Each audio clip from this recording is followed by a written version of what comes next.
Welcome to our International Women of Courage conversation. I'm Rachel Scott of ABC News here in Washington, D.C., and I am just so honored and excited to be able to moderate this discussion between two of the 2021 Women of Courage, Julienne Lusenge of the Democratic Republic of the Congo and Canan Güllü of Turkey. But first, let me say this to all of the women of courage joining us from all around the globe today. I just want to say thank you. Thank you for sharing your stories during the celebration. Your work is absolutely vital, and your words have been so inspiring.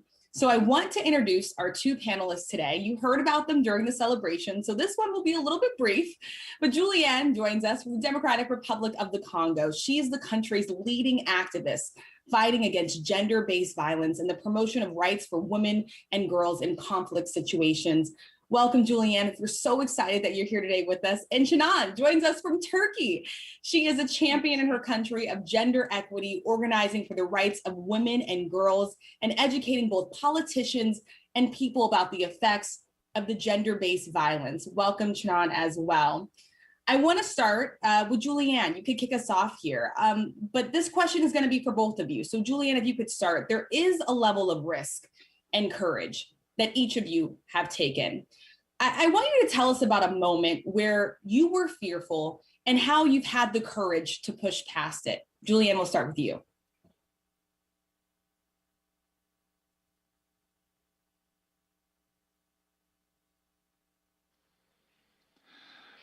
Well, when I started to document the very serious crimes that were happening in my country against women, I was threatened.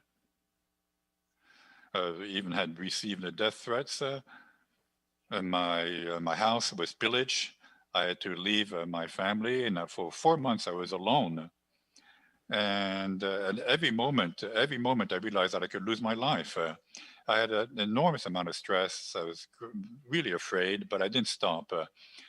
Even some of the criminals said, how come you're still there? And I said, no, I have to stay here. And it was very, very difficult, but I tried to give an example. At one time, we went to Bunia. People had to make an assessment on what was going on. Since I was a threat and I was no longer there. But nevertheless, I decided to go back with other colleagues in order to implement a project for the holistic care offered to women who had suffered sexual violence. But once I came, some people were informed that I was there, and they come to seek me out. They thought they were in my house in Bunia. They didn't realize that I was in the hotel with my husband. And the next morning, other colleagues had told me what happened during the night. We had to take the decision to go back. So Bunia and Beni, they're about 100 kilometers apart. We had to go. The roads are very difficult to use. At every time when there was a motorcycle that was overtaking us, I thought that was it. They're coming to kill us, to chase us. I had to change cars. I left the car in which I was. I went into another car, and I had to try to hide in that car. Eventually, we went to Beni, which is about 100 kilometers away. I don't know how to explain the feeling that I felt at that time, the fear, because I thought it was really the end of my life. But we didn't stop. We continued. I continued to document what was going on and to present reports in the International Court of Justice.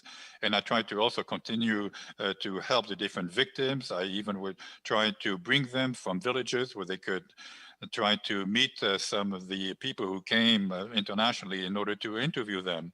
And there were other women who were trying to protect them. So some of them would tell me, you can't go there. You can't go there today. You can't go out today. So this sense of solidarity among women in my countries and women from other countries as well, from the US, from Canada, from Europe, from Asia.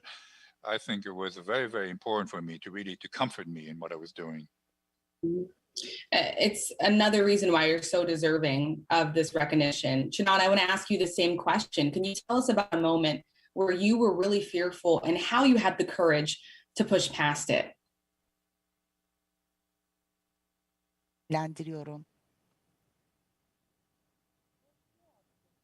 What is fear? We have to really define fear. Is fear the end of life? So I can only talk for myself. maybe I went through a plane accident and a traffic accident. So I met death in two instances. So in the media, when they ask me, I always mention that I am not scared of death. So when there are threats, I have lived through two incidents. So I am not afraid of that. So once I don't exist anymore, I know that I have a lot of people behind me where they will continue my thoughts. So when you think about it, the thoughts will continue and it will give you the courage to continue. I always continue repeating this when I am being interviewed or when I am a panelist. I always repeat this. We continue and we are going to win. We're not going to be scared and we will never take a reverse path. And that is so important. In the recent history, we started in a case, as a matter of fact, against the president of this country. So we have to really do this for peace, in the name of peace. So I know that all these women who are awarded, who work for the civil organizations, I know that we are going to continue to fight for our rights and the women's rights. Julienne, you've said right now that courage is needed now in this moment more than ever, because so many women are afraid. So many women are fearful about speaking up. So Julienne, what would you say is your biggest challenge right now in doing the work that you're doing?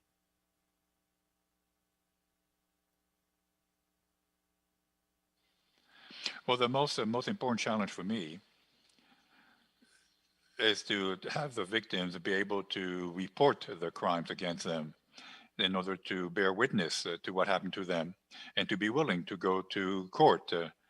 Another challenge is to have sufficient resources because justice in our country is very expensive. In order to bring a woman before a judge, you have to pay for transport. There's a lot of costs. So we have to try to find the sufficient funds in order for that woman to go in front of a judge and win a trial. It's really very difficult. And often you might have a case, but you don't have sufficient resources. And that's really, really sad. It's really heartbreaking because you see that the woman has everything, has all the proof, but you have to go to present injustice. You have to pay for that. So that's a great challenge in order to continue our mission to have sufficient resources so that women can have access to justice. So that these women can be reintegrated within society, so that they can restart their lives. So that's a big challenge for us. That really difficult for us, and especially the fact that there's still civil war. The same people that we try to take care of, and who try to move forward. But with the war, they go back to the previous situation because they're confronted to the same problem when they're raped, or maybe the house is destroyed, or maybe they kill their husband or their children. The person is traumatized. So there's a whole set of challenges that we have to confront every day. Julienne, a quick follow-up to you. What does justice look like to you? What would justice look like?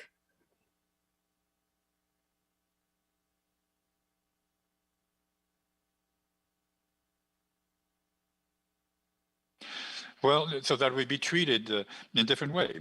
First of all, there is justice from the point of view of the judicial system. People should be punished if they commit these kind of crimes.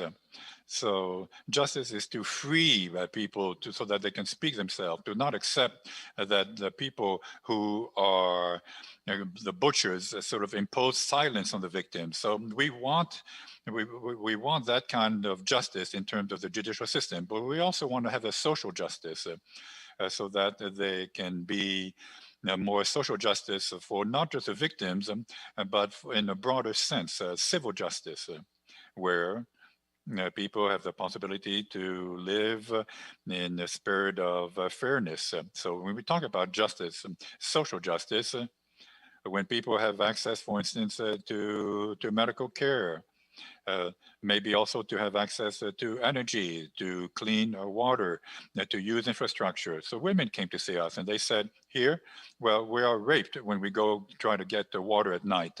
So they have to get up at 2 o'clock in the morning in order to get water and to come back the next day at 11 o'clock. But often they were raped or they were kidnapped. So they told me, well, Julienne, you say you fight against violence. This is our situation. Give us water. If we have water in our village, well, we won't be able to suffer that. So we wrote to some of our friends, some big foundations, they accepted. We were able to dig some wells in our village. And we were able to look at and have some wells. And since that time, we're able to bring about that change. And the women are no longer raped in the forest. And even there was less disease. So social justice, that's what it looks like for me, to live in a fair society, to be able to benefit from the minimum resources in order to survive, and to be able to say no to injustice. I know there are still significant challenges ahead, but I also know that the work that each of you are doing is really making a difference. Canan, you've been in this fight for more than 30 years. You've been focused on building bridges, as you say. So tell us about the progress that you have seen over that time, over the last 3 decades. Actually, Julienne, as Julienne told about Congo, and you can see how the paternal mentality is similar. In Turkey, we don't have a civil war. When we constructed the Republic of Turkey, the women's rights were given by law in Turkey. But while we don't have a civil war, there is camps and there is a separation among choices. And because of these camps, the problems all the women's face in Congo, we also face in Turkey. We also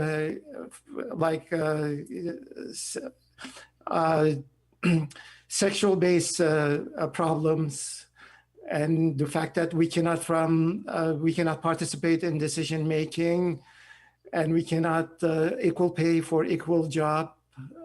The problems are similar from wherever you look at it. But in general, these problems that are created are by men. I've been in this for 30 years, but the struggle for women has been going on in this country for over 150 years for peace and prosperity, to live like a human being. We're struggling. And I don't know how long we're going to be able to struggle in this country. In 2021, in the March of 10, and there's an Istanbul Convention, our government pulled Turkey out of Istanbul Convention, and our struggle is going to continue. I know we're going to have that threats, and we won't have money, resources, and our government does not provide us monetary support, and you have to create your own monetary support. Actually, you have to fight with the government to stop them confiscating your financial support. When you put your head on a pillow and there will be some woman who's going to be subject to violence, a woman who's subjected to a sexual assault, you can't be happy when you put your head on the pillow. We've been continuing for 30 years, but at the same time, there are thousands of women that we have helped, and we have thousands of volunteers. We're saying we are strong, we are struggling for women and for women's organizations. Canan, Turkey still significantly lags behind. Hala Türkiye behind a lot of the other countries when it comes to women's rights. What do you feel like needs to break down the barriers that women still face? In Turkey, the biggest problem that we are in the fact that there are rights that we gain and these rights are being taken away. We cannot accept this. As a matter of fact, we struggle to gain these weights. And we helped establish this country, but now the ruling party that's in government, the president of the country, and in one night and with one decision, one person decision, pulled us out of Istanbul Convention, and the fact that he eliminated the law enforcement of this Istanbul Convention, the laws that was promulgated by the Istanbul Convention. And then we prepared this convention. Do you know what that means, pulling us out of this convention? For the last month, there's more violence. The women cannot go to justice. They're afraid when they go and ask for their rights. They say, there's no convention, Istanbul Convention, we cannot protect you anymore. And today, this is the situation. Tomorrow, we have like a civil law, and this law will not be implemented. And there's a problem with abortion, and there's a lot of early marriages, young marriages.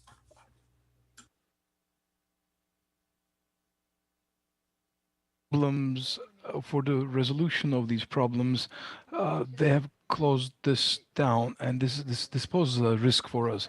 Now, to neutralize that risk in our country, we started a legal fight against our president.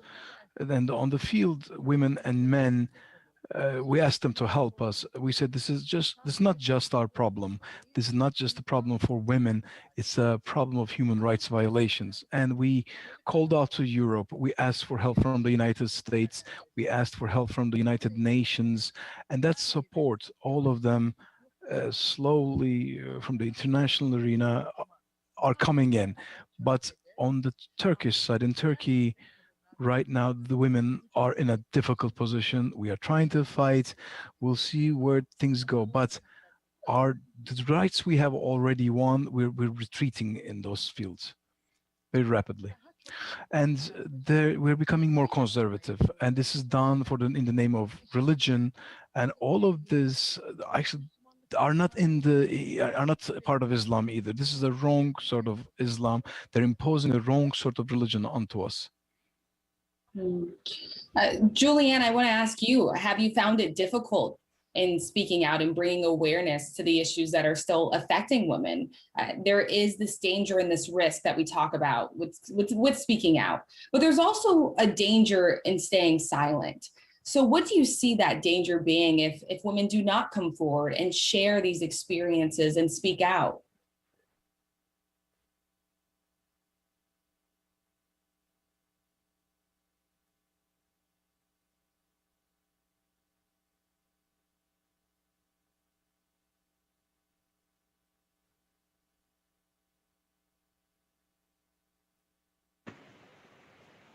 I'm not sure if the translation went through. Julienne, are you able to hear me? Okay.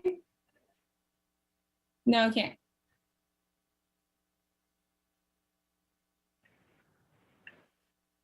Could you repeat the question, please? Yeah, I was going to say, what is the danger in staying silent and not speaking out against these issues?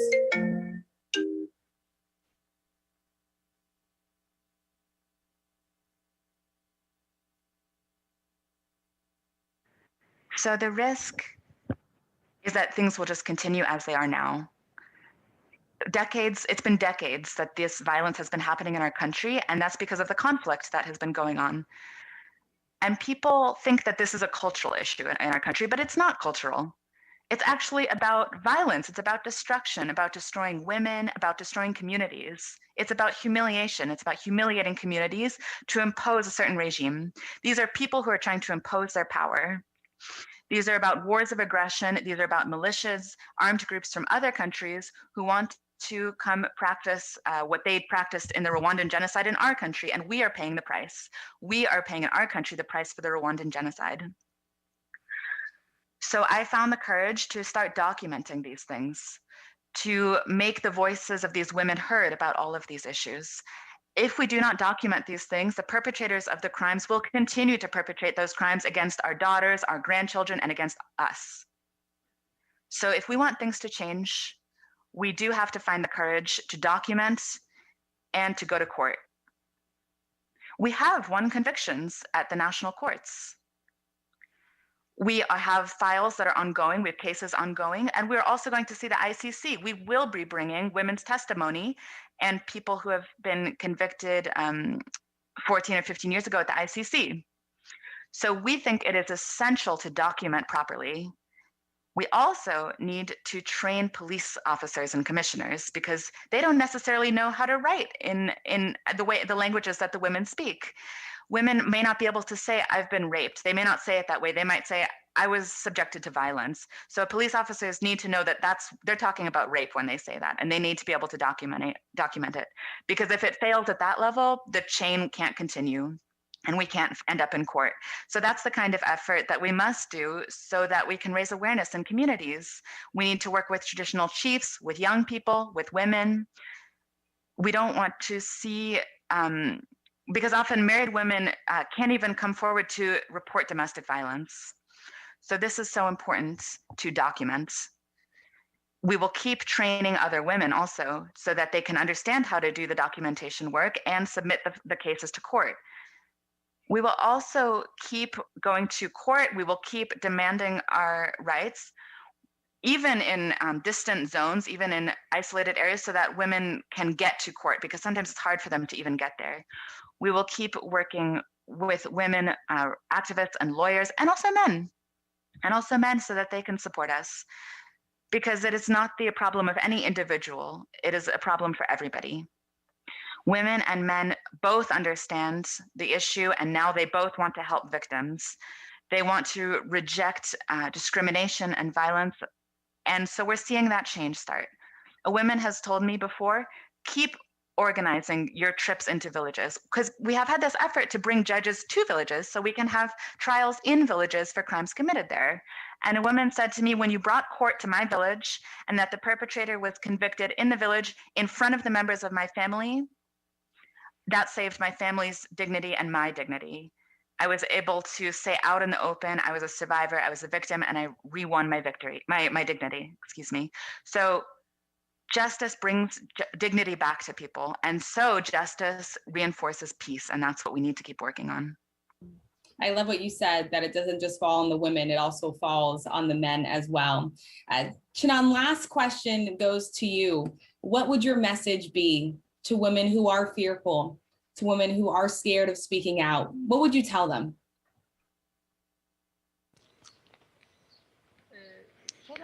In the last 15 years, we see these cases, similar cases, in 31 years, 15 years, there were children and women who were raped and sexually assaulted. We taught them how to expose this. They're not responsible for this crime. The criminals should be ashamed. But in this country, they are ashamed to speak out in front of the court or to speak with the police. They can't voice themselves, they can't let their voice out. And we're trying to tell them that you're not criminal, you're not guilty. We worked in very isolated areas in the country. We went there and just like Julienne has said, we went to villages, towns, and we told them, and in Turkey now, people expose this more. These crimes are exposed more often. So from now, the victims of this crime, when I talk to them, I said, do not ever be ashamed. You're the victims. When you are ashamed, then you're victimized once again. And don't be victimized again. You will not be. All this is done to you. They will pay for it. We should ask for justice in front of the courts, and we should go to those courts together. You're not alone. And your tears are very important to us, of vital importance. And those eyes will not have tears, and all this that you have suffered should not. You should talk out so that it doesn't happen to other people. Please talk. We are with you. We're together. And for the next generation, for them not to suffer these pains, we have to fight together. I love this conversation. I wish that we had more time for it. Julienne, Canan, I cannot thank you enough. I'm so inspired by everything that you have said today. And thank you so much for having the courage to share your stories with us. This is all the time that we have for today. I know that it is way past the bedtime. Could I add, I apologize. I just want to thank you for something. And when I do this, I always wear red when I'm doing this work because there are women who are raped for wearing the red lipstick in this country. I see the red on you as well. I thank you. And this is our fight. Well, Canan, I have to tell you, I read about you and I read about what you said about wearing red. And so I definitely wanted to make sure that I was wearing a red dress today, and also in the virtual program that we did. So important to me, and just a note about how inspired I am by you. Well, thank you both. I can't thank you enough. And I know that it's past the bedtime for some of our women of courage out there. So if we were all in Los Angeles, we would end this celebration by standing up, applauding the work that you all do. So I'm going to ask you guys all right now to turn on your cameras, go up to the upper right-hand corner and switch to gallery view so we can all see each other. I know it's a little bit different this year because we're doing this virtually, but I would ask everyone in the State Department, turn on your cameras, all of you watching, and please, let's give a big round of applause to all of the International Women of Courage. Thank you all so much. And so amazing. Thank and I you so love much, seeing Rachel. all of your faces on here too. This has been so great and so inspiring. And that's it. That's all we have right now for this year's International Women of Courage celebration. I'm Rachel Scott. Thank you all so much for joining us. And it has truly been a privilege and an honor. We'll see you next year. Thank you so much, Rachel.